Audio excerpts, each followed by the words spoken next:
Jadi kalau sholat maghrib baca Al-Fatihah waladdallin. Ada yang diam sekarang Pak. Ada yang diam sekarang. Ada Pak sekarang diam. Loh kok enggak ada. Ada yang diam sekarang banyak. Saking cintanya sama Pak Prabowo itu. Ya kan? Itu kalau tahiyatul akhir Pak Yai kan gini Pak Yai. Tahiyatul akhir kan gini. Sekarang banyak gini Pak. Banyak gini. Itu Pak, teman-teman begitu Pak. Saking apa itu ya? Gitu. Ya Pak Yai ya. Alhamdulillah sini enggak ya. Gitu. Saya kira itu saudara. Kok tega Bapak mempermainkan urusan sholat seperti ini? Mengolok-olok agama itu adalah bisnis yang paling durhaka. Sulit untuk dikatakan sebagai slip of tongue. Sulit. Saran saya kepada Pak Jul untuk meminta maaf kepada publik. Mayoritas orang menganggap itu penistaan agama. Jangan dia suruh sekjennya, dia minta orang lain. Apa sendiri aja. Ya, gentleman Pak Jul itu mohon maaf kepada rakyat Indonesia. Ini adalah contoh terburuk dari politisasi agama. Ini contoh terburuk dari politik identitas. Pak Zulkifli Hasan itu sedang melakukan kampanye sebagai Menteri Perdagangan, datang di acara Asosiasi Pedagang Pasar. Sebaiknya MUI bersidang. Jadi kalau misalkan MUI tidak bertindak untuk melakukan satu uji fatwa, ya uji fatwa, ini bahaya. Kalau benar saking cintanya orang yang sholat pada Prabowo sampai-sampai dia tidak bilang amin ketika habis Al-Fatihah, ketika dia habis berdoa, dan mengganti telunjuk satu menjadi dua saat tahiyatul awal dan akhir. Jangan-jangan efek subliminalnya orang takut akan kemenangan Prabowo. Jangankan sudah jadi presiden, wong masih jadi calon saja tidak berani bilang amin. Berpikir, loh jangankan sudah jadi, baru nyalon saja sampai membuat orang takut bilang amin. Kesalahan yang dibuat oleh pejabat itu seperti kutil di atas hidung. Katanya politik riang gembira, katanya. Tapi yang ditampilkan narasi yang penuh emosi. Bagaimana saya bisa riang gembira kalau melihat presiden saya berkampanye untuk satu partai? Menang, menang, menang. Apakah Julhas? Apakah presiden? Itu harus menjaga orat politiknya. Itu preferensi pribadi aja gitu. Silakan. Saya hargai, please. Tapi ketika menjabat sebagai pejabat publik nggak usah diumbar begitu gitu. Macam-macam kesalahan beruntun ya yang memang mereka lakukan karena mereka ini sudah dalam teori relasi power sudah begitu arogan. Banyaknya blunder ya, orang hamil mau dibunuh dengan asam sulfat, mengatakan indasmu etik ya, itu kelihatan jadi munafik dong. Ya silakan Pak Anies, kita tidak dipilih rakyat, kita nggak takut, nggak berkuasa, itu udah bagus menurut saya. Tapi ketika dia masuk ke sisi mengejek, debat itu akhirnya membuka kedok bahwa dia itu bukan gemoy. Saya yakin itu sesuatu tindakan yang sengaja. Politik itu adalah alat untuk meninggikan mereka yang layak. Videonya Pak Julhas dan videonya Tetamu Somad ya. Jadi saya pikir memang itu dua konteks yang berbeda. Ini berbeda. Jadi jangan disama-samakan. Apapun namanya, itu telah melukai. Ya, sama dengan Prabowo. Dia itu melukai ketika bilang dasmu etik, itu melukai. Kenapa nggak mau minta maaf? Ada pertarungan di mana 44,5% suara Prabowo di tahun 2019 itu kan suara dari ijtima ulama umat Islam, dan di mana Zulkifli Hasan ada di dalamnya. Sekarang itu suara tuh hilang, tergerus. Gibran yang mengklaim merahnya merah. Ya, jadi dia bilang tuh bahwa dia akan membuat Solo Raya atau Jawa Tengah itu menjadi seperti bunga mawar merah. Saya ngerti arti merahnya merah itu. Menang 2-0, 3-0 itu kan kemenangan, akan dibilang dia adalah juara lancung, juara yang tidak sah karena muncul dari jalan yang salah. Kebenaran tidak pernah datang dari jalan yang salah. Prabowo ini pasti kalah di putaran pertama. Kalau kalah jangan marah.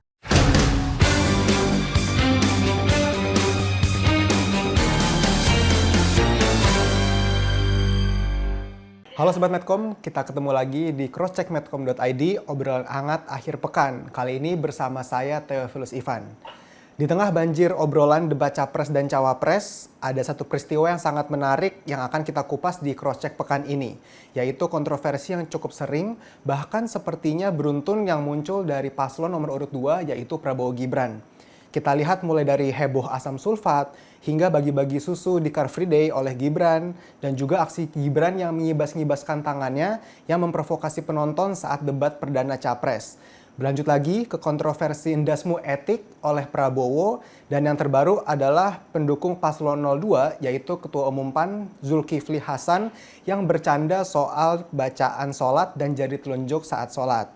Majelis Ulama Indonesia atau MUI sudah mengecam keras candaan Zulhas, dan bahkan Wapres kita Ma'ruf Amin juga sudah bereaksi dan mengatakan sebaiknya jangan kekanak-kanakan.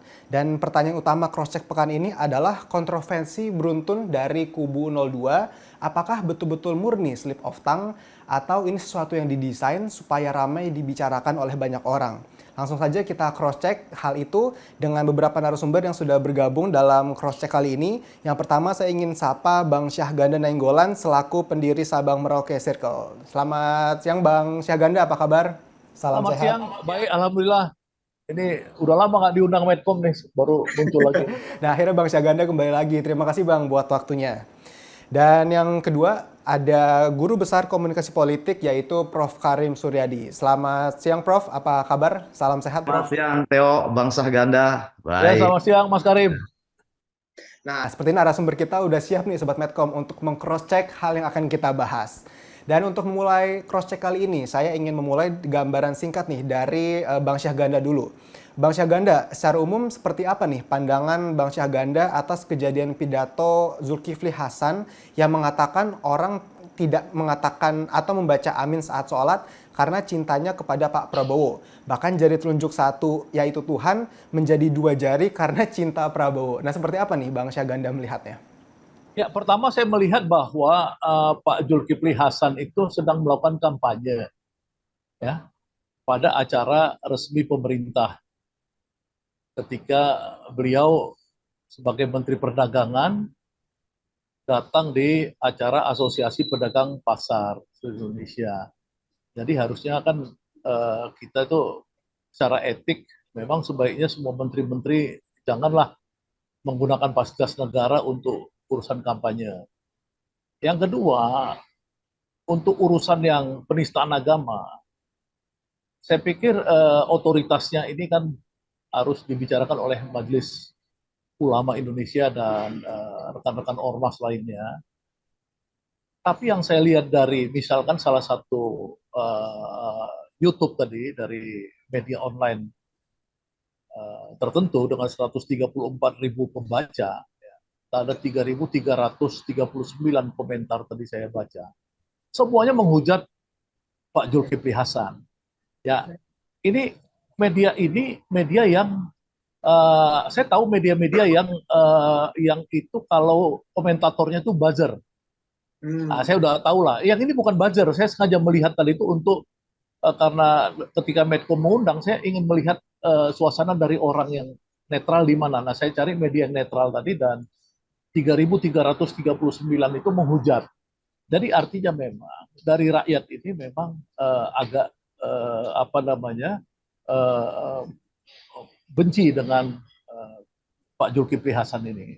Dan ini buat saya menarik karena apa? Karena dia ini kan sebenarnya guru dia ini sekolahnya sekolah guru agama ya, sekolah guru agama, kemudian dia besar di lingkungan HMI, Muhammadiyah dan lain-lain. Nah, apakah itu slip of tongue ya? Apakah itu memang diskenariokan dalam rangka playing the victim apa segala model-model kampanye dan lain-lain? Ini memang kurang jelas. Nanti mungkin profesor kita bisa menjelaskan dari sisi komunikasi ya. Tapi saya melihat dari serangkaian yang disebut Mas Tio tadi, banyaknya blunder-blunder ya, yang seperti orang hamil mau dibunuh dengan asam sulfat ya, kemudian ya dibunuh dong kalau asam sulfat kan, betul ya dong, itu kan zat berbahaya ya. Kemudian endasmu etik, Ya, saya padahal nggak nyangka kok Pak Prabowo tuh harusnya Prabowo itu menurut saya ketika dia debat itu ya dia menjawab Pak Anies soal etik, menurut saya itu udah bagus. Ya. Tapi ketika dia di satu titik mengatakan enggak semua etik, ya itu kelihatan jadi munafik dong. Ya, kenapa udah bagus ya menjawab bahwa dia berpegang pada hukum dari tim hukum dia, ya, yang kemudian dia mengatakan bahwa tidak ada masalah hukum dan mengikat dan dia mengikuti itu, persoalan etiknya dia bilang tergantung pada rakyat yang milih kami atau tidak. Ya, ya silakan Pak Anies, kita tidak dipilih rakyat, kita nggak takut kekuasaan, nggak berkuasa.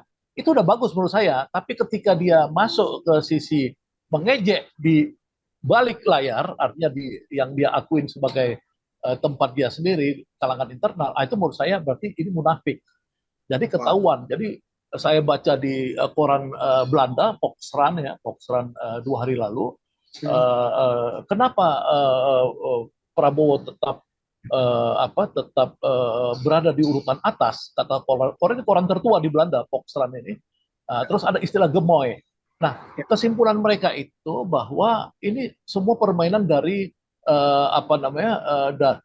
dari pabrikasi ya untuk gemoy ini, dan debat itu akhirnya membuka kedok bahwa itu bukan gemoy. Kembali ke masalah Pak Jul ini, sebenarnya menurut saya ini adalah kesalahan-kesalahan beruntun ya yang memang mereka lakukan karena mereka ini sudah dalam teori relasi power sudah begitu arogan. Ya, mereka ini tidak lagi melihat audiens, tidak lagi melihat rakyat ini sebagai bagian penting untuk melihat apakah omongan-omongan mereka ini masuk pada standar moral yang baik. Ya, ini banyak sekali saya lihat seperti misalkan dari tokohnya partainya Kaisang itu PSI, Adi Armando, ya, dia menghina Sri Sultan. Ya, dalam kasus mengejek yang ada dinasti-dinasti itu bukan Jokowi tapi itu Sultan. Nah, ini kan banyak sekali ya tadi ya yang sudah diungkapkan ini. Jadi menurut saya sih saatnya rakyat untuk mengetahui bahwa ya ini rejim yang akan muncul ke depan yang didukung Jokowi dan Prabowo ini rejim yang sangat bermasalah. Ya mudah-mudahan ya rakyat sadar lebih cepat lah tentang itu. Itu aja pandangan saya. Oke, nah Bang Syahganda, soal pernyataan Pak Zulkifli Hasan sendiri, menurut Bang Syahganda sendiri setuju nggak dengan pernyataan MUI yang bilang bahwa pernyataan itu termasuk dalam penistaan agama? Nah, karena saya udah meneliti, ya MUI itu yang bicara penistaan agama kan Kiai Haji Muhyiddin. Tapi yang lain itu masih setengah, seperti Kiai Kholil Nafis mengecam. Ya, kemudian ada satu kiai mengecap juga. Jadi memang mereka harus bersidang. Jadi kalau misalkan MUI tidak bertindak untuk melakukan satu uji fatwa, ya uji fatwa, ini bahaya buat buat kelangsungan klaim-klaim keislaman di Indonesia oleh siapapun. Karena ini dianggap dia ini fakultatif, artinya berpihak. Kenapa urusannya ke Pak Jul tidak ada pemeriksaan? Ya, saya dekat sama Pak Jul ya, saya dekat. Saya juga menghargai statement-statement dari Rektor Universitas Muhammadiyah Jakarta bahwa itu Pak Jul cuma canda dari PAN dan lain. Tapi rakyat lain ya melihat bahwa ini ada penghujatan terhadap Islam. Ya, bahkan kemarin guru ngaji saya ngasih tahu ini melawan surat Al-Baqarah. Ya, yang mengatakan ada contoh orang-orang mengolok-olok agama. Nah, makanya saya sih sebenarnya karena tidak punya otoritas keilmuan di bidang keagamaan, jadi saya menanggapi sebaiknya MUI bersidang ya agar rakyat tahu ya bahwa ini penistaan atau tidak. Yang kedua, saran saya kepada Pak Jul untuk meminta maaf kepada publik karena itu sudah mengakibatkan ya kalau dalam bahasa di mana saya dulu ditangkap Jokowi, dipenjara karena undang-undang ITE dan undang-undang pidana 1946 itu sama aja menciptakan apa namanya pertentangan di dalam masyarakat, kehebohan. Ini kehebohan. Nah, tapi saya nggak berharap untuk dipenjara atau diperiksa, dilaporkan ke polisi. Minimal MUI lah, MUI melakukan satu klarifikasi, ada fatwanya yang jelas. Yang kedua, Pak Jul sendiri meminta maaf kepada publik. Jangan dia suruh-suruh orang, jangan dia suruh sekjennya, dia minta orang lain. Sendiri aja, ya, gentleman Pak Jul itu mohon maaf kepada rakyat Indonesia. Saya pikir itu. Oke, berarti dari Bang Syahganda mendorong bahwa MUI juga membuat fatwa yang tegas supaya ini tidak menjadi bola liar gitu ya Bang Syahganda di tengah publik. Karena saya lihat ini trending topiknya cukup lama, ya beberapa hari nih, gitu. Oke, dan untuk Pak Zulhas dari Bang Syahganda mendorong adanya permintaan maaf gitu supaya Ya, masyarakat secara tidak terbuka, gaduh ya, dan juga ya, karena itu memang bagaimanapun banyak sekali kalau kita nggak bilang mayoritas orang menganggap itu penistaan agama. Ya, ketika dia menganjurkan orang sholat kan berarti kan untuk dua telunjuk, ya, gitu. Itu kan bisa disebut sebagai itu kampanye untuk Prabowo. Ya kalau bisa sholat ke depan telunjuknya dua, itu kan menurut saya ya nggak tahu ya itu secara Islam kan mungkin apa durhaka atau apa namanya gitu ya, itu kan gawat ya. Tapi ya mudah-mudahan MUI bisa inilah. Oke, baik Bang Syahganda. Nah, sekarang saya mau geser ke Prof. Karim nih. Nah, Prof, dari perspektif Prof. Karim sebagai guru besar komunikasi ilmu politik, ya saya ingin tahu nih pendapat Prof. Karim soal pernyataan Bang Zulhas nih. Apakah setuju dengan pernyataan Bang Syahganda atau ada perspektif lain dari Prof. Karim soal pernyataan Pak Zulhas ini? Ya, terima kasih. Pertama, saya tidak mendengar langsung apa yang dikatakan Zulhas, juga tidak pernah mendengar apa klarifikasi dari Zulhas, tetapi saya mendengar bagaimana penjelasan yang disampaikan oleh Sekjen PAN, dan bersamaan dengan itu di layar TV Metro itu ada caption, sepertinya captionnya IG, dan ada gambarnya Zulhas, dan di bawahnya ada tulisan Zulkifli Hasan. Saya akan bacakan saja, biar publik tahu bahwa perspektif saya dibangun atas dasar pernyataan ini. Jadi pernyataan saya semata-mata bertolak dari teks yang ditangkap ini. Saya keliling daerah Pak Kiai Toha. Di sini aman, di sini Jakarta nggak ada masalah. Yang jauh-jauh adalah yang berubah. Jadi kalau salat maghrib baca Al-Fatihah waladolin, ada yang diam sekarang Pak. Ada yang diam sekarang. Ada Pak. Sekarang diam. Ada yang diam sekarang, banyak saking cintanya sama Pak Prabowo itu. Kemudian caption 2-nya, itu kalau tahiyatul akhir, kayak gini, yang itu yang telunjuk 1 jadi 2 itu, sekarang banyak gini. Kayak gini, Zulhas menggunakan 2 jari itu Pak. Tempat-tempat lain begitu Pak. Saking apa itu, ya gitu, ya gitu. Nah, jadi menurut saya ini adalah contoh terburuk dari politisasi agama. wow. Okay. Kalau selama ini orang heboh politik identitas, ini contoh terburuk dari politik identitas. Karena kalau orang menyebut Islam, menyebut Kristen, menyebut Hindu, menyebut Buddha, itu bukan politik identitas. Kalau sekedar menyebut tanpa diembel-embeli, pandangan minor merendahkan. Karena Undang-Undang Dasar 45 juga mengatakan itu. Demi Allah saya bersumpah, kan begitu. Nah, jadi ini contoh terburuk politisi agama, ini contoh terburuk politik identitas. Apa yang harus dilakukan oleh Zulhas? Menurut saya dia harus merenung, berpikir sejernih-jernihnya tentang apa yang dia katakan. Kalau selama ini beredar pernyataan bahwa itu candaannya masyarakat yang dikutip Zulhas, bohong. Kenapa? Sebab di teks ini tidak ada ungkapan saya menemukan masyarakat bercanda seperti ini, tidak. Tapi dia seakan-akan mengamati orang diam karena diamnya cintanya pada Prabowo. Dia mengamati orang tahiyatul akhir, tidak lagi satu telunjuk, pengamatan dia. Di mana pengamatan itu terjadi? Di jauh di sana. Jauh di mana? Di Hong Kong, di Korea? Itu juga nggak jelas. Jadi menurut saya ini sebuah pernyataan yang syarat masalah. Satu, anak-anak muda mungkin bilang lebay. Kenapa? Setahu saya, sepanatik apapun orang pada calon, pada partai, nggak pernah mengganti-ganti urusan sholat. Bukankah 2009 juga sama dengan sekarang? Prabowo nomor berapa 2019?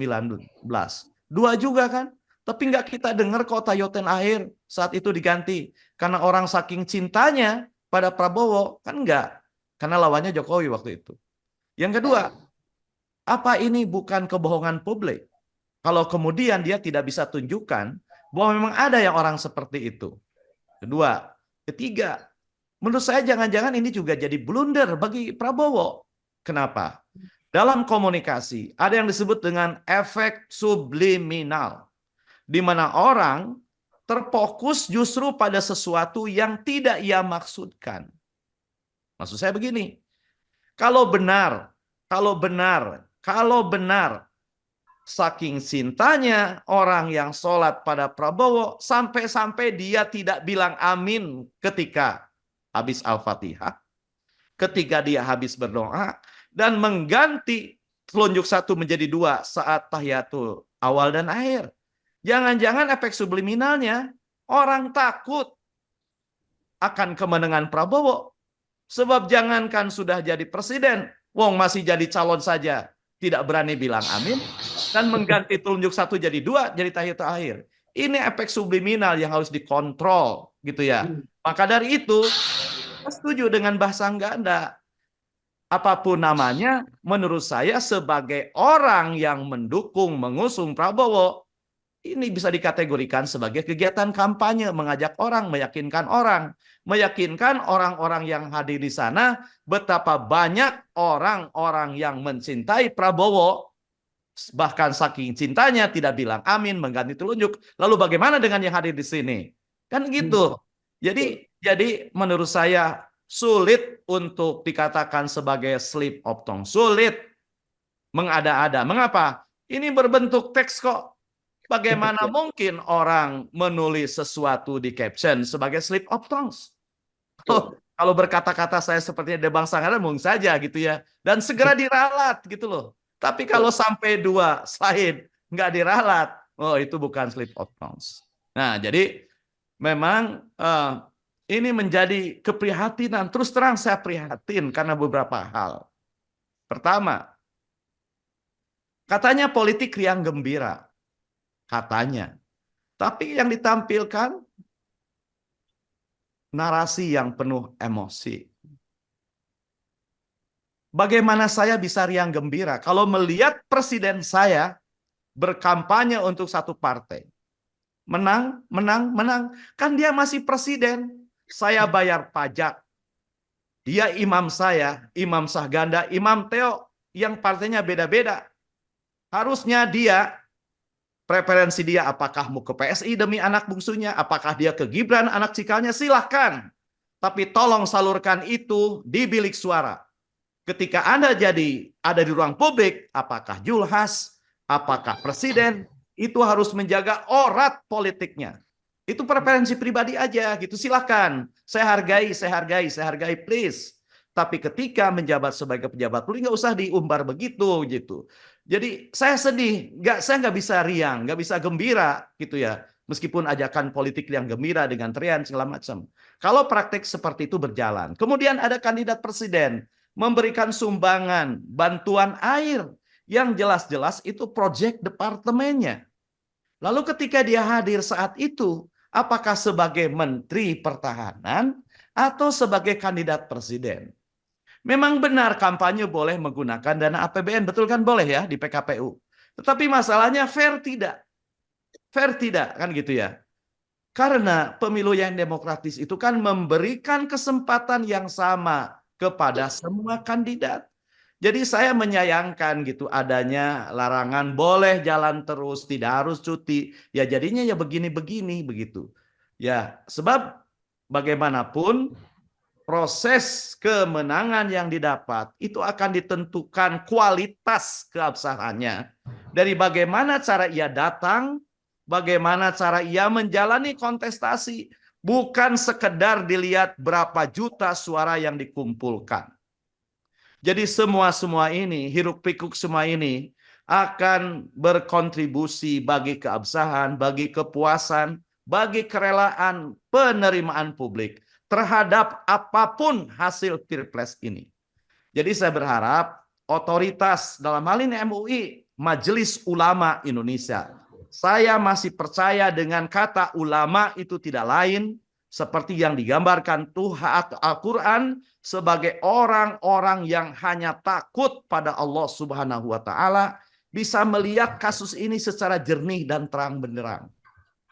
Bagaimana mungkin urusan sholat Allah bisa dipermainkan untuk kepentingan politik? Urusan sholat ini sesuatu ritual yang sangat fundamental. Kok bisa sih dipermainkan untuk urusan politik? Jadi pandangan saya seperti itu. Saya tidak harus detail mengatakan harus begini kepada Julhas, karena saya percaya dia lebih dewasa usianya dari saya. Pengalamannya lebih banyak, agamanya lebih dalam. Kok tega Bapak mempermainkan urusan sholat seperti ini? Oke, nah Prof. Karim, kalau tadi boleh saya tangkap poinnya adalah Prof. Karim berharap jangan sampai pejabat-pejabat ini ya mengumbar aurat politiknya gitu ya, biarkan itu menjadi rahasia di bilik pemungutan suara. Nah, saya juga ingin mengutip tadi pernyataan Prof. Karim yang mengatakan bahwa ini adalah praktik politik identitas terburuk ya, bahkan Prof. Nah, yang ingin saya tanyakan adalah kalau tadi Bang Syahganda mungkin mendorong MUI untuk membuat fatwa dan juga Pak Zulhas untuk meminta maaf. Nah, yang ingin saya tanyakan, menurut Prof. Karim, apakah perlu misalnya ada laporan dari masyarakat supaya diproses hukum gitu? Supaya mungkin ada efek jera bagi Pak Zulhas dan juga mungkin lingkarannya gitu, supaya tidak mengulangi praktik politik identitas terburuk ini, Prof. Karim. Menurut saya dengan atau tanpa laporan ya. Dengan atau tanpa laporan masyarakat, MUI harus merespon ini dengan segera. Karena dia memang lembaga yang mengurusi urusan keumatan, urusan keagamaan.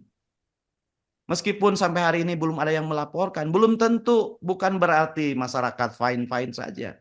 Saya misalnya gitu ya, saya belajar agama sejak kecil, meskipun tidak di pesantren gede, tapi tahulah urusan sholat jangan dipermainkan. Praktik sholat jangan jadi olok-olok. Mengolok-olok agama itu adalah bisnis yang paling durhaka kan gitu ya. Nah, jadi menurut saya itu. Kemudian yang kedua, begini. Setiap orang kan punya hak politik.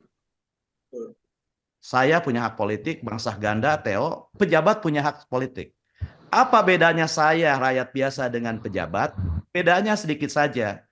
Kalau saya hanya dinilai oleh norma umum yang berlaku bagi manusia, sementara pejabat selain harus dinilai oleh norma umum yang berlaku bagi manusia, ada norma yang melekat pada jabatannya. Itu yang disebut dengan etika jabatan.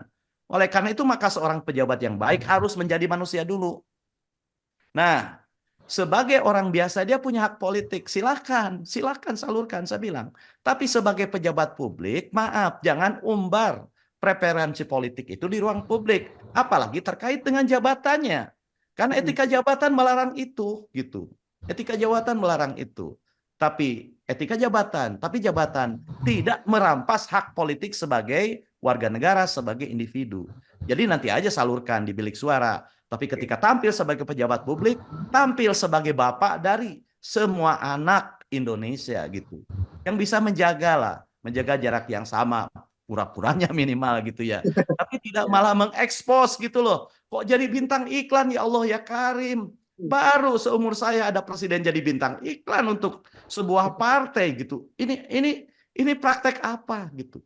Makanya saya agak Bang Syahganda beberapa hari ini. Sebulan bahkan saya tidak mau diundang oleh media. Kenapa? Saya kesulitan teori untuk menjelaskan beberapa praktek politik saat ini. Kesulitan teori. Oke. Itu ya. Jadi MUI harus bertindak, tidak boleh diam. Sebab pentolan-pentolan MUI kan berbeda-beda pendapat gitu loh. Masa beda pendapat fenomenanya sama, pendapatnya beda, minimal betul kata Bang Syahganda harus ada rapat di antara mereka gitu loh. Tapi ini kan menusuk hati, urusan sholat dipermainkan. Apa iya?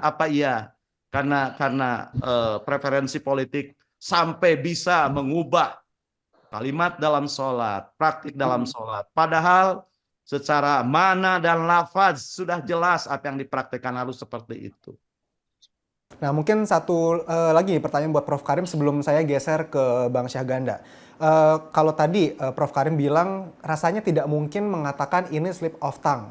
Nah, kalau begitu saya ingin balik pertanyaan nih. Kalau kita melihat rangkaian pernyataan dan juga tindakan dari kubu Paslon 02, apakah justru ini malah sesuatu yang disengaja by design supaya mereka terus viral dan terus diucapkan terus, dibahas oleh publik sehingga mereka berharap elektabilitasnya semakin tinggi. Bagaimana pandangan dari Prof. Karim? Ya, saya tidak percaya ini slip of tongue karena itu kan tertulis ya. Ya. Tulis bahkan 2 slide. Itu sesuatu, jadi saya yakin itu sesuatu tindakan yang sengaja karena ini ditulis ya. Kemudian apakah tujuannya untuk menaikkan elektabilitas? Ya bisa saja ya. Karena teori komunikasi politik mengatakan debat sekalipun itu kan tidak mengubah banyak ya. Tapi masalahnya begini. Apakah ini akan menaikkan elektabilitas atau tidak? Sayangnya orang itu kan, orang-orang yang membaca, yang mendengar, itu kan sudah punya preferensi. Apalagi bagi mereka yang mengidentifikasi politik pada tokoh, pada partai. Orang seperti ini udah nggak mudeng dengan apa-apa gitu. Dikasih penjelasan sehebat apapun, tadi penjelasan si abangku ini, tapi kalau dia sudah menetapkan pilihan dan bertaklid buta, dia nggak akan mudeng. Jadi menurut saya ada satu teori ya, elaboration likelihood model, bahwa cara orang memikirkan informasi politik itu ditentukan oleh tingkat keterlibatan dia dalam politik. Bagi masyarakat yang peduli, yang mengikuti perkembangan gitu ya, dari tahapan memperhatikan kejadian-kejadian, nah mereka akan terbuka otaknya terhadap informasi baru, gagasan baru. Tapi bagi mereka yang merasa pemilu ini tidak berhubungan langsung dengan kepentingannya, yang sudah berpendirian, pokoknya yang penting, nah mereka sudah akan ngikutin apa-apa. Kita bilang apapun nggak akan ikut. Dan kebanyakan orang seperti itu. Jadi pembicaraan kita ini sebenarnya hanya menyasar mereka yang kritis, mau menyikapi persoalan dengan objektif, bernalar, karena politik, karena pemilu bukan perkara berapa juta suara yang bisa dihimpun. Tapi soal bagaimana politik itu adalah alat untuk meninggikan mereka yang layak. Ingat ya, alat untuk meninggikan mereka yang layak. Jadi politik bukan karbit yang membuat pisang muda mendadak matang. Politik bukan estrel kalau di Subang yang membuat nanas muda menjadi segera kuning, bukan. Politik adalah alat untuk meninggikan mereka yang layak. Jadi kita akan lihat bagaimana kandidat-kandidat itu kontes kelayakan, kontes kepatutan. Dan itu juga yang harus dipertontonkan oleh para pengusung, para pendukung, para juru bicara gitu loh. Kalau kita taat asas pada makna yang diberikan pada politik. Oke, nah sekarang saya mau geser ke Bang Syahganda nih. Tadi sempat dibahas juga soal pembelaan dari Sekjen PAN Pak Edi Suparno yang bilang bahwa candaan yang disampaikan oleh Pak Zulhas itu pernah diucapkan juga oleh Ustadz Abdul Somad sehingga mungkin berusaha untuk menormalisasi hal tersebut. Nah, menurut Bang Syahganda, apakah pembelaan itu wajar atau justru ini masuk kategori untuk salah terus ngajak-ngajak orang nih, narik-narik orang supaya mencari pembenaran, Bang Syahganda? Ya, saya udah melihat videonya Pak Julhas dan videonya Ustadz Abdul Somad ya. Jadi saya pikir memang itu dua konteks yang berbeda. Ya. Ini Pak Julhas ini kan dalam rangka kampanye Prabowo dan dia sebagai pejabat tinggi negara, salah satu orang yang paling disayang oleh Jokowi, saya pikir saat ini adalah Pak Julhas. Itu secara relasi power beda dengan Ustadz Abu Samad, ya, yang dia itu memang secara ansih menjelaskan fenomena di masyarakat yang dia takut ada perpecahan. Ini berbeda. Jadi jangan disama-samakan. Nah, dengan berdalih-berdalih seperti itu akan makin memperkeruh ya, untuk Pak Sekjen dan lain-lain. Sebenarnya yang paling penting kan gini, kalau kita merasa bahwa kita telah melakukan satu bentuk apa namanya, katakanlah saya misalkan Prof Karim tadi tidak percaya slip of tongue misalkan ya karena beliau ahli komunikasi ya. Tapi misalkan asumsikanlah bahwa Pak Jul slip of tongue dalam bahasa agamanya namanya khilaf. Ya, kalau dia merasa khilaf, ya kenapa dia nggak minta maaf? Kenapa dia minta orang memberikan penjelasan-penjelasan? Nggak boleh dong. Ya, udahlah. Itu menurut saya sih apapun namanya itu telah melukai. Ya, kita itu boleh hilaf, boleh dengan rencana, tapi ketika kita melukai orang lain, dia harus minta maaf. Ya, sama dengan Prabowo. Dia itu melukai ketika bilang dasmu etik itu melukai. Kenapa nggak mau minta maaf? Kenapa berkelit sana, berkelit sini? Aku itu orang Banyumas sana gini. Nggak usah lah, udahlah. Kita ini udah sama-sama tahu Anda itu menyakiti hati orang lain, minta maaf. Kalau nanti rakyat Indonesia sebagai rakyat yang suka memaafkan, dimaafkan kan alhamdulillah.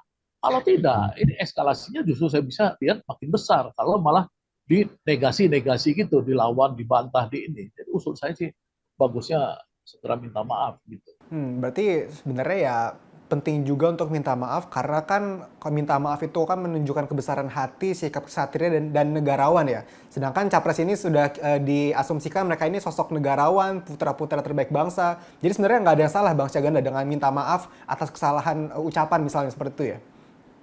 Iya dong, karena manusia kan bisa aja khilaf. Walaupun misalkan Pak Jul ini adalah ahli apa namanya agama misalkan, dia bukan tidak mungkin hilaf. Ya, apalagi kalau kita mau curiga bahwa dia sedang melakukan gerakan kampanye, ya itu yang saya yakini. Ya, yang hilaf mungkin ada orang yang, tapi saya yakini bahwa dia tidak hilaf. Ya, dia itu adalah merencanakan satu gerakan kampanye, ya agar orang-orang tidak mendukung Amin, ya tidak mendukung pasangan nomor satu, ya dan khusus dia nggak ada urusan dengan nomor tiga. Itu cuma nomor satu. Karena apa? Karena di sini ada pertarungan di mana 44,5% suara Prabowo di tahun 2019 itu kan suara dari ijtima ulama umat Islam dan di mana Zulkifli Hasan ada di dalamnya. Ya kan sekarang itu suara tuh hilang, tergerus. Ya, dia itu hanya bisa dapat suara secara logik sosiologis. Kelompok Prabowo ini di bawah 20% secara logik sosiologis. Jadi sebenarnya logik sosiologis itu kalau kita belajar ilmu sosiologi itu terbesar itu logiknya itu ada di Amin. Ya, itu kalau kita lihat peta tahun 55, pemilu 55, itu kan Muhammadiyah dan NU bersatu itu membentuk setengah bangsa Indonesia. Ya kan, kemudian ada marhennya yang sekarang mendukung Ganjar. Ya, itu jelas ada logik sosiologisnya. Yang ketiga Prabowo yang tidak punya basis sosiologis, dia didukung oleh apa? Oleh Gibran yang mengklaim merahnya merah. Ya, jadi dia bilang tuh bahwa dia akan membuat Solo Raya atau Jawa Tengah itu menjadi seperti bunga mawar merah.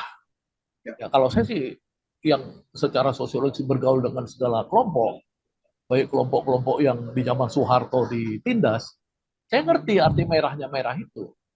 Nah, tapi menurut saya, logiknya sosiologis, sebenarnya Prabowo ini pasti kalah di putaran pertama. Tapi Kenapa karena tuh? mereka, Kenapa itu tuh? logik, Oh, prediksi seperti itu. logik sosiologisnya, karena Prabowo itu tidak bisa mengidentifikasikan kepada masyarakat apakah dia itu Muhammadiyah, apakah dia NU, apakah dia kelompok Marhen atau apa, dia nggak bisa. Dia Prabowo itu tidak punya warna sosiologis, sehingga dia itu secara logik sosiologis itu nggak punya masa, ya. Nah, dengan itu dia pasti akan nomor tiga nih. Nah, tapi dia ini punya kekuasaan, Ya. punya kekuasaan nih. Kekuasaannya double, kekuasaan dia, kekuasaan Jokowi melakukan satu manuver. Nah, manuver-manuver ini mungkin terlalu arogan, terlalu ekstremitas, sehingga apa? Sehingga terjadi yang tadi slip-slip tadi, atau terjadi apa namanya rakyat akhirnya tahu kebocoran-kebocoran itu. Ya, misalkan apa namanya itu asam sulfat. Asam sulfat itu kan artinya kan orang ini tidak punya kualitas sedikit pun untuk jadi pemimpin. Ya, kalau pemimpin itu minimal kalau dia ketemu ibu-ibu hamil, ya dia tuh nggak boleh salah rekomendasi. Karena apa? Karena dia pasti harusnya, apalagi pernah jadi wali kota nih Pak Gibran ini, artinya dia punya interaksi sosial yang banyak dengan ibu-ibu hamil di posyandu dan lain-lain. Tapi karena dia tidak punya interaksi itu, dia bisa bilang asam sulfat, misalnya seperti itu. Ya. Kemudian begitu juga Partai PSI dengan Ade Armando yang menyerang Sri Sultan. Kalau saya ngerti Sri Sultan itu sekarang dalam polemik yang luar biasa, di mana dia sebagai Khalifatul Bil Ard, sebagai Sri Sultan itu yang punya hak sejarah panjang, dia harus mewariskan kepada anaknya, itu bukan karena dinasti dalam pengertian Gibran dimenangkan secara tidak etik di Mahkamah Konstitusi, tapi itu adalah karena mereka dari zaman 1750-an sudah melawan Belanda. Ya, ketika sultan-sultan lain, raja-raja lain itu pro Belanda, dia itu melawan Belanda. Ya, sampai dia itu 1946, 48 Indonesia harusnya bubar, tapi Indonesia dia lindungi, dia kasih pemerintah kita Soekarno dan lain-lain itu berlindung di Kesultanan Yogyakarta, ya, yang diakui oleh Inggris sekutu. Jadi Belanda nggak berani nyerang tuh, karena kan itu kan waktu tahun 1946 agresi militer pertama Belanda itu kan dia payungnya Inggris, ya kan. Nah Inggris itu kan mengakui Sultan kita, kerajaan yang udah lama hubungannya. Jadi sebenarnya ini bukan dinasti yang dimaksud dalam diskursus sekarang. Nah, ini kan salah lagi, ya, macam-macam kesalahan. Jadi saya pikir ya mudah-mudahan dengan kesalahan-kesalahan ini rakyat itu bisa melihat antara niat mereka menang satu putaran yang diumumkan oleh teman-teman Gerindra 55% udah pasti menang, ya, tapi tidak punya basis sosiologis, ya. Nah, dengan rakyat yang ingin ada perubahan-perubahan besar, nah ini bertarung. Nah, gimana caranya kita melihat fenomena Zulhas ini bahwa dia ingin merebut masa Islam, tapi kita lihat dia melakukan kesalahan fatal. Oke, nah Bang Syahganda, kalau boleh tadi saya kutip juga pernyataan dari Prof. Karim yang bilang apa yang dilakukan Pak Zulhas ini adalah praktik politik identitas terburuk. Nah dari pandangan Bang Syahganda, melihat tahapan Pilpres 2024 sampai sejauh ini, apakah isu agama menurut Bang Syahganda masih berseliweran atau sudah lebih baik, maksudnya atau sudah berkurang dibanding Pilpres sebelumnya Bang Syahganda? Atau malah lebih parah tahun ini? Sekarang ini udah agak reda. Ya, karena apa? Karena teman-teman yang di mayoritas Islam seperti Anies dan Muhaimin juga menunjukkan gerakan-gerakan kampanye yang lebih rasional. Ya, misalkan Anies itu mengkritik jalan tol, ya kan? Muhaimin mengkritik jalan tol, kemudian mengkritik sistem sekolah dan lain-lain. Ini kan sebenarnya yang kita sebut politik rasional tadi kan. Nah, dengan model Pak Zulkifli Hasan tadi ini bisa lagi membangkitkan spirit politik identitas itu. Nah, itu menurut saya. Oke, nah satu lagi nih buat Bang Syahganda sebelum saya geser lagi ke Prof. Karim. Nah, menurut Bang Syahganda, kalau Bang Syahganda ingat seorang komika di Lampung bernama Aulia Rahman di acara Desak Anies melakukan stand up komedi, dan waktu itu Aulia sempat salah ucap dan langsung menjadi tersangka. Nah, menurut Bang Syahganda, kira-kira untuk kasus Pak Zulhas ini akan seperti apa nih? Dan apa arti politisnya ketika Pak Zulhas berbeda nasib dengan komika Aulia ini, Bang Syahganda? Disinilah sebenarnya kearifan dari Majelis Ulama, ya, untuk menilai, ya, apakah ini anak sebenarnya dia ini tendensinya ini yang mungkin bisa dimaafkan. Nah, dibandingkan dengan misalkan Zulkifli Hasan yang dia menurut saya sih adalah tokoh publik. Zulkifli Hasan ini nggak main-main karena dia adalah tokoh nasional menurut saya. Tapi sekalipun saya begitu minta MUI lah yang coba bersidang lah yang benar tuh buat fatwa. Saya mau geser ke Prof. Karim nih. Nah, Prof. Karim, kalau kita lihat rangkaian pernyataan dan juga tindakan dari kubu 02 dan yang terbaru ucapan dalam tanda petik candaan dari Pak Zulhas, apakah ini menjadi beban bagi kubu 02? Karena mungkin bisa jadi dari situ masyarakat bisa menilai kok seperti ini ya yang dilakukan dari kubu 02. Nah, kira-kira bagaimana pendapat dari Prof. Karim? Tadi sudah saya katakan ya, hati-hati dengan efek subliminal ya, karena bisa saja publik melihat dari sisi yang lain. Tadi saya katakan, ini bisa jadi beban, bisa jadi blunder gitu ya. Efek subliminalnya apa? Bisa saja orang yang sekarang tengah mempertimbangkan pada siapa pilihannya harus dijatuhkan. Orang yang masih ragu mungkin berpikir, loh, jangankan sudah jadi, baru nyalon saja sampai membuat orang takut bilang amin. Baru dicalonkan saja sampai membuat orang mengganti telunjuk menjadi dua ketika tahiyatul awal dan akhir gitu kan. Itu bisa jadi seperti itu. Jangan salah gitu loh. Orang tidak bisa mengontrol apa yang akan direspon orang. Tapi kita hanya bisa mengontrol apa kata-kata kita. Nah, itulah sebabnya yang kedua gitu ya. Menarik kalau misalnya ada orang yang membandingkan kok Kiai ngomong begini tidak jadi soal. Sementara kalau Pak Julhas ngomong kok rame, ini gara-gara tahun politik. Menurut saya jangan salahkan masa ya. Jangan salahkan waktu. Ini bukan perkara tahun politik, tapi perkara siapa yang mengatakannya. Jadi kalau saya tegas ya soal pejabat itu harus menjaga aurat politiknya, bukan karena kebencian, tapi karena saya meyakini apa yang saya pelajari. Dan salah satu pelajaran yang diberikan oleh Plutarch ketika dia menulis Memoralia X atau 10 yang kemudian diterjemahkan oleh Oxford menjadi How to be a Leaders 1936, dia katakan kesalahan yang dibuat oleh pejabat itu seperti kutil di atas hidung. Meskipun kecil akan nampak kelihatan gitu loh. Itu kan beda kalau kutilnya di dalam pantat atau di dada yang tersembunyi. Jadi menurut saya sekecil apapun karena ini dilakukan oleh pejabat publik, maka dampaknya akan besar. Oleh karena itu akan sangat ironis ya ketika yang punya otoritas itu tajam menghakimi kesalahan yang dilakukan oleh orang biasa, lalu diam terhadap sesuatu yang sangat menonjol. Jadi please lah demi ketenangan kita semua, tolonglah pihak yang harus bertindak segera bertindak, termasuk Julhas sendiri saya pikir tahu apa yang harus dia lakukan. Ketimbang membuat alibi yang memperpanjang perkara, tindakanlah lakukan apa yang disarankan oleh bangsa ganda itu.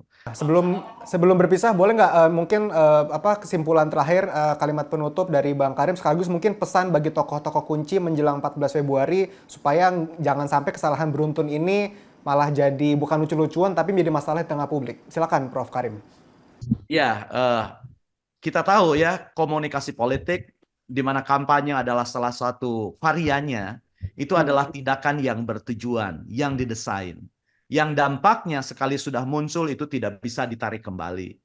Nah, oleh karena itu maka konfirmasi, persiapan, sadar betul itu memang harus dilakukan untuk menghindari kesalahan. Betul, manusia itu tempatnya salah dan lupa gitu ya.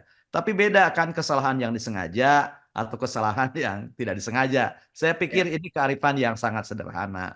Nah, agar pemilu itu menghasilkan pemimpin yang benar-benar absah ya. Absah bukan hanya legal secara hukum, tapi absah diterima siapapun pemenangnya. Maka cara-cara yang mengusik nurani itu harus dihindarkan. Karena saya percaya bagaimana cara orang masuk ke gelanggang dan apa yang dilakukan di gelanggang itu akan menentukan makna dan kualitas kemenangan itu. Kalau misalnya kita menyaksikan sepak bola, tapi pertandingan itu dimenangkan melalui gol bunuh diri atau penalti yang dibuat-buat, ya meskipun dia menang 2-0, 3-0, itu kan kemenangan akan dibilang dia adalah juara lancung, juara yang tidak sah, karena muncul dari jalan yang salah. Sebab kita yakin kebenaran tidak pernah datang dari jalan yang salah. Jadi sudahlah, kita tidak bisa memutar ulang jarum jam gitu ya. Bagaimana cara nominasi, kita sudah nggak bisa sekarang. Tapi sudahlah, kita perbaiki cara-cara ke depan. Kita tunjukkan cara-cara yang beradab dengan cara apa? Kontes kebajikan. Saya ingin yang dilihat itu kontes kebajikan. Masing-masing kandidat, masing-masing tim pendukung, tim kampanye, kontes kebajikan, adu kebajikan. Sehingga yang menang adalah mereka yang kebajikannya lebih banyak dibanding yang lain. Yang lain yang kalah bukan berarti buruk, tapi kebajikannya kurang dibandingkan dengan yang menang. Itu akan lebih nikmat, gitu ya, akan lebih nikmat. Sebab saya yakin, ya kekuasaan itu kan milik Allah, diberikan kepada mereka yang dipercaya. Tapi kita punya mekanisme pemilu, yakni meninggikan mereka yang layak. Nah, Bang Syahganda, kita lanjutin sedikit nih. Kalau misalnya kita melihat nih pernyataan waktu itu dari waktu diumumkan ditetapkan capres dan cawapres Pak Anies dan Gus Imin Gus Imin sempat bilang kalau kontestasi pilpres ini seperti sepak bola, jangan sampai wasitnya ini main-main, nanti bisa dilaporin ke FIFA-nya dan bahkan penonton bisa turun ke lapangan. Nah, kalau misalnya kita melihat nih rangkaian tindakan dan juga pernyataan dari kubu 02, menurut Bang Syahganda, apakah sudah waktunya nih masyarakat untuk turun ke lapangan seperti analoginya dari Gus Imin, Bang Syahganda? Ya, saya pikir kan ketidakpercayaan publik terhadap pemilu ini semakin lama semakin besar.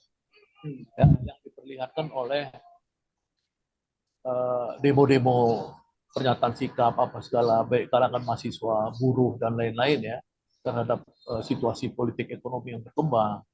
Jadi kita karena sedang berjalan di arah situasi yang tidak pasti.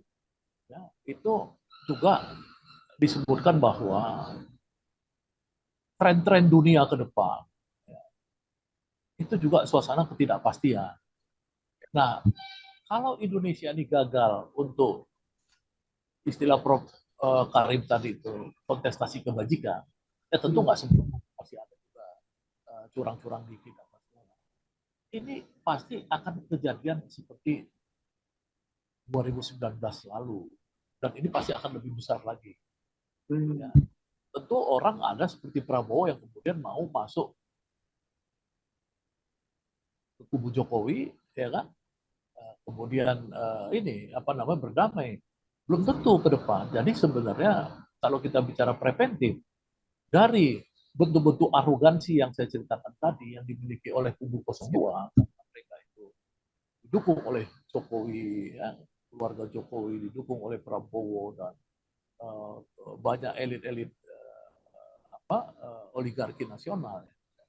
Tidak apa-apa, kamu boleh dukung tapi fair. Ini aja, fair aja. Supaya apa? Supaya rakyat memastikan bahwa kalau nanti menang ya menang benar, kalau kalah ya jangan marah, ya kan? Nah, misalkan apa? Misalkan soal-soal etik ya, kepastian bahwa misalkan besok ada debat cawapres, misalkan.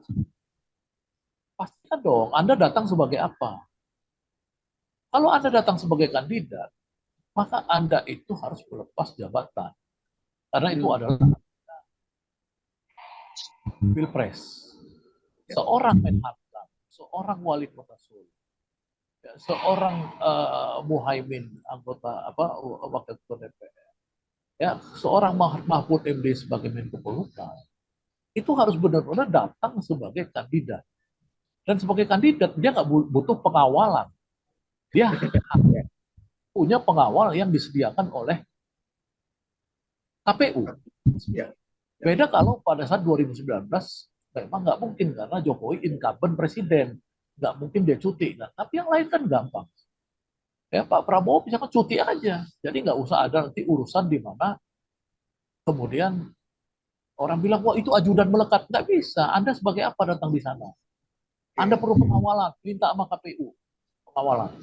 Dan sekarang udah disediakan kan pengawalan masing-masing calon kan disediakan oleh ini. Nah pengawalan luar ya silakan dia mau 1.000 orang di luar dalam konteks debat itu dia nggak boleh misalkan ada privilege. Ada orang seperti pejabat negara, dia datang sebagai tamu di dalam debat cawapres capres. Nggak boleh dong. Anda itu tim ses atau pejabat negara. Kalau pejabat negara ada duduk, misalkan kemarin itu seperti ketua KPK, dia bukan tim ses, dia duduk di dalam kursi yang disediakan oleh KPU untuk tamu.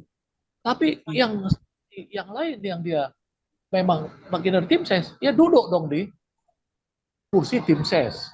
Sehingga Pak Muhyiddin mengusulkan agar jumlah undangan seimbang, kan itu maksudnya. Dalam kayak gini-gini ini dimulai dari yang kecil-kecil. Ya. Tolong minta maaf kepada rakyat Indonesia karena itu adalah sebuah kesalahan. Terima kasih.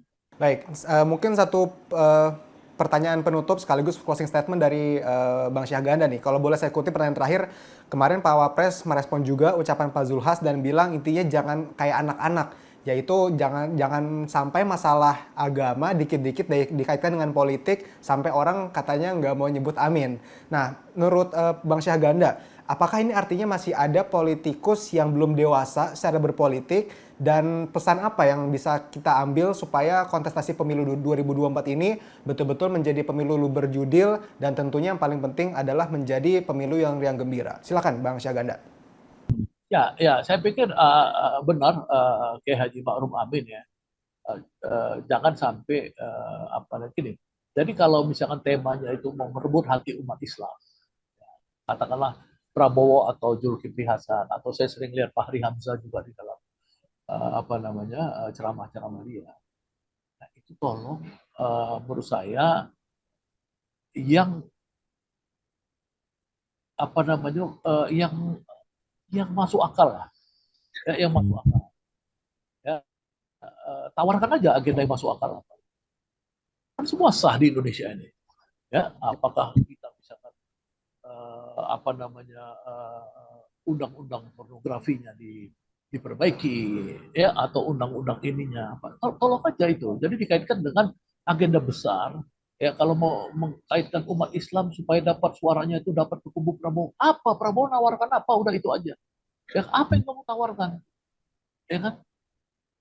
Itu aja kok yang paling penting. Oke, terima kasih Bang Syahganda dan juga Prof. Karim buat waktunya. Banyak banget insight yang bisa kita ambil dari diskusi kali ini. Dan semoga sesi cross-check kali ini bermanfaat bagi seluruhnya, bagi masyarakat. Dan juga mungkin khususnya bagi para peserta pemilu untuk mewujudkan pemilu yang riang gembira dan juga berjudil. Sampai sini dulu Sobat Medcom, sesi cross-check Medcom kali ini. Sampai jumpa minggu depan di waktu yang sama dengan narasumber menarik lainnya. Bye-bye.